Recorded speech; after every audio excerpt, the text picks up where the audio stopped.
What's up, guys? Big Rob here, coming to you from the Valley of the Sun. Beautiful afternoon on this November day. It's really gorgeous. Temperatures are just about right, mid-80s. Wish we'd cool down a little bit more, but you know what? It is what it is. It's a nice day. We'll take it. We're upright. Happy to be here. Honored to bring you this video. Topic of discussion, the Muslim fallout of Mamdani winning in New York City. Update on Charlie Kirk. And maybe a little update with gas nutrition as well. So let's just jump right into it, shall we? First and foremost, you know, George Soros backed Mamdani. That was his horse in the race. Injected over $37 million into the race. The guy wasn't going to lose. You only really had two choices. You had Cuomo, who botched, and we already talked about this, but he botched, COVID. And, his family's been in power since I was a kid. Cuomo family, if you know anything about New York, they've been around since when the Rockefellers gave up power back in the late 70s, early 80s. So not much to really move around there. Him running for mayor, I was just like, really? This is the two best people? We already talked about it. You already know how I feel. So Mamdani, all that money, he wins. And now there's a nuclear fallout because of it. So everyone's all freaked out. Rightfully so. But guys, honestly, Glenn Beck talked about this 10, 15 years ago when he was on Fox. And he had talked about, the caliphate and everything else, and how Muslim extremism is spreading across the globe. That's been going on for quite some time. I will preface, though, with I've met and been friends with a lot of Muslim folks, great people. I believe in every religion, every race, every creed. There's folks that are just bad people, right? We don't know why that happens, but you can use your best judgment. It happens, right?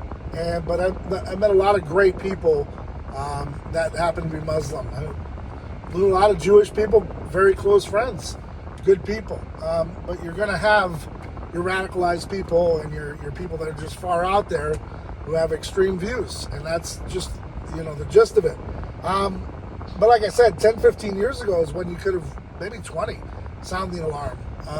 It's been going on in Minnesota, Michigan, other major cities for a long time, bringing in refugees, not vetting them, and you get bad characters, and then, you get these guys like George Soros with big pockets, and, they straw pick who they want, and then they prop them up and put them up there, and with a good message and a whole lot of selling, they'll give you what Barack Obama gave you, was a lot of hope and change. Gave you a little bit of hope and a whole lot of change left over after that $100 bill that you can't afford groceries, car payments, etc. Because, like I said, the dream is free, but the hustle is sold separately. That's the mantra of the day. So with that being said, man, the fallout from it, you guys should have seen this coming a while ago. But then again, this was not an attack on Cuomo. This was a direct hit on the Trump administration, the MAGA movement. People are voting the opposite of it, and the MAGA movement actually got dragged this election phase. So the midterms and stuff, it's going to be pretty interesting. But a lot of stuff going down behind the scenes and a lot of posturing. So things are changing, and sometimes that happens. People will vote in an opposite direction, kind of like being in a crazy house where you run from one side to the other because, we're trying to run from it, but it's never getting better. You're just creating another monster. Anyways, that's my take on it, and that's what happens. Nothing really gets better. It just, for a little bit, you feel like, okay, things are going to change. Things go back to normal, or they get worse, and you say, shouldn't have done that, right? So, nonetheless, that's really the open discussion on that front, and we'll move right into Charlie Kirk, update on the Charlie Kirk story. Folks from TPUSA dropping a lot of information on all social media platforms, and it begs the question, are folks at TPUSA and elsewhere leaking information that could have major consequences in the Tyler Robinson trial? One implication is, are they violating the gag order by releasing some of this information regarding, Tyler Robinson's parents and other kind of, important information, are they violating the gag order? So I would highly recommend, if anyone from TPUSA is listening, you might want to take a look at what you guys are leaking out there, because you might be violating that gag order, and that would not bode well. A lot of folks also really going on different platforms and talking a lot of shit, talking about how exit wounds and this, that, and the other, and 30-06s, and I'm over it. We've already talked about Navy SEALs. We've talked about people that do this for a living, as far as hunting, etc. And you can come up with your own opinion at this point. You're entitled to it, but I'll tell you what, man. You're going to be really got when you get hit with a 30-06. That's no joke.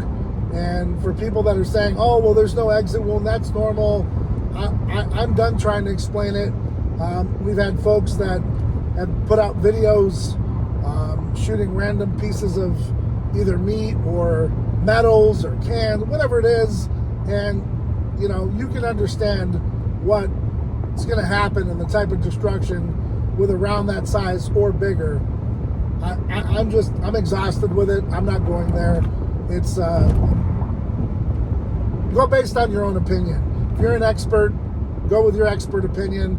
I'm going to go with what I know, and there's going to be a lot of blood. There's going to be a lot of leakage. There's going to be a lot of damage. That's just my opinion, and I'm sticking to mine. But when I see it, just so you know, it blows my mind every time that people are that naive to believe it. But then again, you believed in Santa Claus for 10, 15 years, so it's not far-fetched that you believe everything you're told. I understand.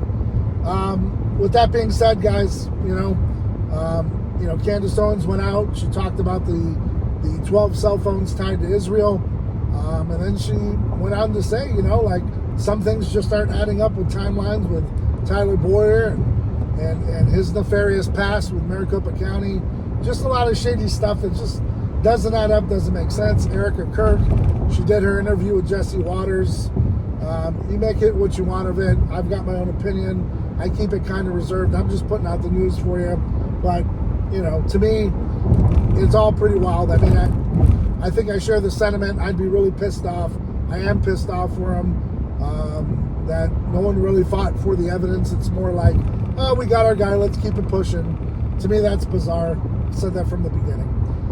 Quick update, Chaos Nutrition's video running a little longer. A lot of products coming out, a lot of in-stock products, a lot of things working behind the scenes. A lot of things have changed over the years, so we're working with some of that, and just trying to work out all the kinks, man.